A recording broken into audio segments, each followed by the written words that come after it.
At some of the largest companies in the world, talent leaders have quietly stopped reading resumes for entry-level roles entirely. Internal corporate data reveals a stark reality. Extracted variables like a candidate's GPA, university prestige, and previous internships predict first-year performance with the exact same accuracy as flipping a coin. Now, generative AI is accelerating this breakdown. Because anyone can instantly generate an infinite number of tailored, keyword-optimized resumes, the signal-to-noise ratio has collapsed, rendering applicant tracking systems nearly blind. This exposes the credential trap. For decades, we relied on degrees to execute three functions simultaneously: certify that learning occurred, predict future job performance, and act as a portable signal across the labor market. They can no longer bear that burden. As a result, enterprise organizations are currently making millions of high-stakes capital allocation decisions, hiring human beings, based on artifacts they actively distrust. To understand why the system is failing, we have to evaluate the distance between the signal and the work. A credential is a highly distal signal. It is simply a historical receipt proving that a candidate passed through a specific process at some point in the past. A competency gets us closer, specifying exactly what an organization wants to see from an employee. But it remains an abstract framework rather than actual proof of ability. The ultimate, most proximal signal is capability. This is the demonstrated, verifiable ability to execute the work under realistic conditions. Overcoming this disconnect requires engineering a new architecture built to measure and verify capability directly. Industrial organizational psychology measures hiring accuracy using a metric called the predictive validity coefficient. This is a mathematical value that tracks exactly how well a specific assessment predicts a candidate's actual future job performance. This chart visualizes decades of meta-analysis data from researchers Frank Schmidt and John Hunter, mapping those exact validity coefficients. Look at the bottom two bars representing traditional credential screens. Years of education scores a 0.10. Years of experience sits at 0.18. Above that is the unstructured interview, which remains the global corporate standard. It offers mediocre predictive validity, maxing out at 0.38. At the top of the chart are the methods that science proves actually work. Structured interviews hit 0.51, and structured work samples peak at 0.54. These validated methods significantly outperform credential-based metrics. The selection methods most strongly supported by scientific literature are the least utilized in practice. This represents an enormous evidence-to-practice gap in modern management. A small difference in these validity coefficients might seem manageable for a single hire. Spread across an entire workforce, the error compounds massively. We can see the financial impact clearly on this compounding ROI graph. If a 10,000-person enterprise upgrades from a selection method of 0.20 to a 0.40 method, that steeper upper line translates to tens of millions of dollars in incremental workforce productivity over a multi-year period. Beyond the direct financial loss, legacy hiring carries a quiet, systemic cost: the automatic exclusion of highly capable talent.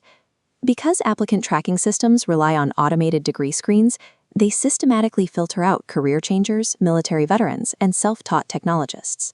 These capable individuals are discarded before a human evaluator ever sees their work.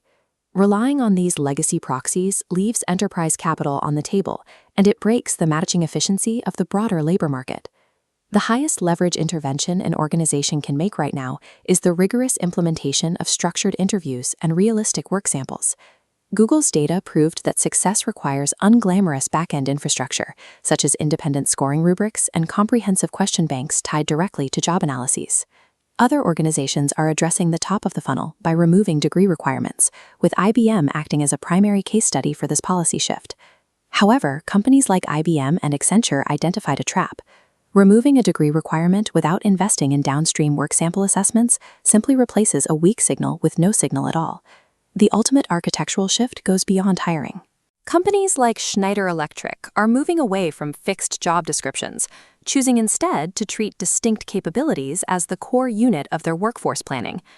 Actualizing these interventions demands restructuring existing systems. Compensation, performance management, and succession planning all have to be aligned with the capability construct. While structured interviews fix the signal problem at the initial point of hire, they are frozen in time. they fail to provide the continuous measurement required by a dynamic, fast-moving workforce. This push for AI-mediated continuous assessment introduces a danger known as construct drift. When algorithms allow for high-frequency measurement, organizations start attempting to track poorly defined psychological concepts, like learning agility. This diagram illustrates the core issue with measuring vague concepts. Continuous measurement does not resolve the ambiguity of a poorly defined construct, it amplifies it. You end up with high-resolution data of something the organization cannot scientifically name or defend. Organizations frequently make the expensive mistake of building their continuous data pipelines first and trying to define the actual psychological constructs later. The next great crisis in workforce management will not be a lack of data. It will be a lack of mathematical validity supporting the algorithmic decisions being made about human beings. As assessment becomes continuous and algorithmic, informal HR stewardship is no longer legally, ethically, or operationally sufficient. Global regulators are preparing a response. Entities like the European Union are actively classifying employment AI as a high-risk category, meaning strict governance will soon be mandated if organizations don't build it proactively.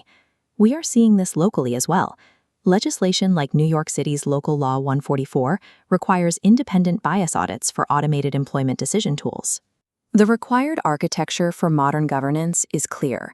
Organizations must establish cross-functional oversight boards, maintain documented validation evidence, run automated adverse impact monitoring, and create clear mechanisms for workers to contest algorithmic decisions. The future of this infrastructure must also include verifiable, portable capability records.